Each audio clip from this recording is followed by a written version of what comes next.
Mga bossing, magandang araw po sa inyong lahat. Welcome back ulit sa channel. Sa bidyong ito, talyer update tayo. Papakita natin yung mga malapit nang matapos, then pwede nyo lang i-reserve. Ito pong nasa harap natin is malapit ng mga matapos na unit. Puro owner type jeep po to, box type, double cab, Bigfoot kung tawagin mga boss. Ayan o, kung makikita ninyo yan, yung puro stainless na yan. Diesel engine po yan mga boss. Kung mapapansin ninyo, ang kulang na lang sa kanya sticker tsaka yung mga gayak niya. And ayan yung pintura ng under chassis. Then ito naman yung double cab, pakikita ko sa inyo mamaya yung makina, and mamaya sasabihin din natin yung presyo. Ayan, tapos na din po yan mga bossing. And ito, simulan natin dito sa kanyang bumper na spoiler. Ayan, then ito yung engine bay niya mga boss. Sa engine bay niya mga boss, ayan o, bagong pintura po. Bagong assemble naman po lahat ng mga unit dito mga boss.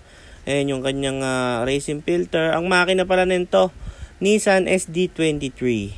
Bago. Ito naman yung box type, malapit na rin matapos. Ang kulang na lang sa kanya, bubong, at saka yung mismong mga trapal niya. And yung mga box niya sa likod. And may upuan na rin pala to. And kung mapapansin nyo, ayan yung flooring niya, synthetic po yung ginamit na pintura. And ayan yung tubo ng roll bar niya mga boss. Ayan po. Bali, ang kulang dito, wiring, bubong, at saka ayan, tinatapos yung pintura ng engine bay mga boss.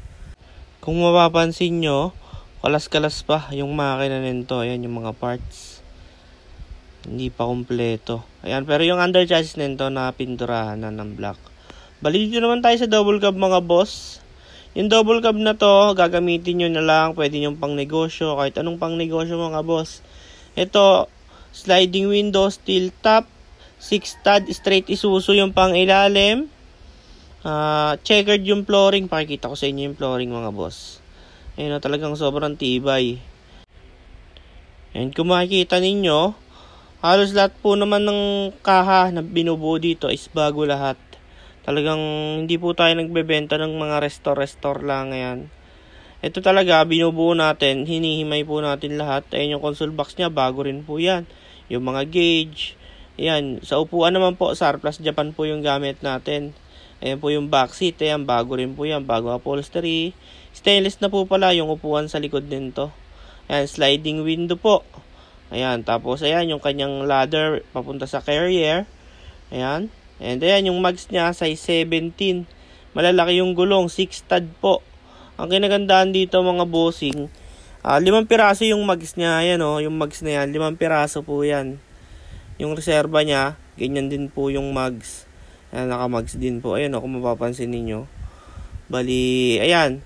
Sa magtatanong ng presyo mga bossing, yung final na price nito, sa ngayon, hindi pa po natin i-reveal.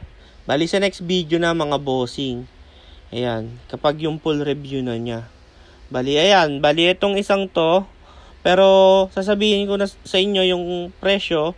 Yung presyo ng mga to, maglalaro. Pinakamababa 180k, pinakamataas 600k mga boss. Negotiable pa lahat yun. Ayan. Bali, sa susunod na video, kanya-kanyang review na to mga bossing. Panoorin nyo, antayin nyo.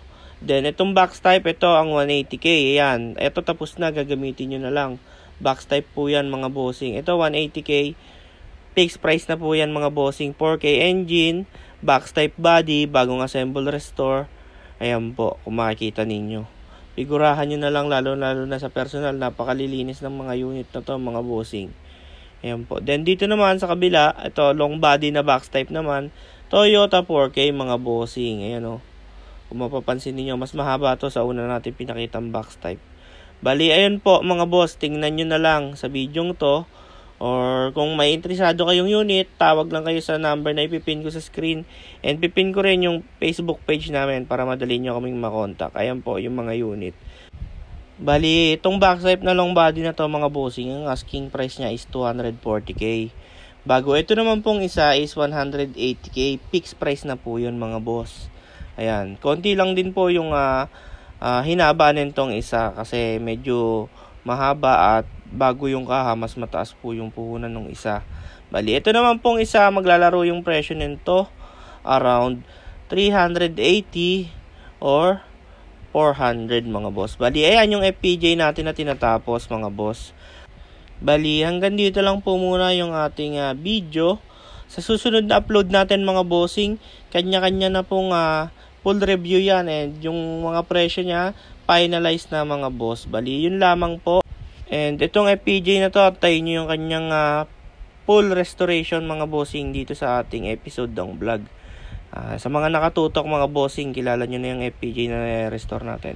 Bali, yun lamang po mga bossing. Bago nyo lisanin yung video to, huwag nyo kalimutang i-click ang subscribe button at i-on ang notification bell para lagi kayong updated sa mga video na ilalabas natin tungkol sa Honor Type Jeep. Maraming salamat. See you sa next video.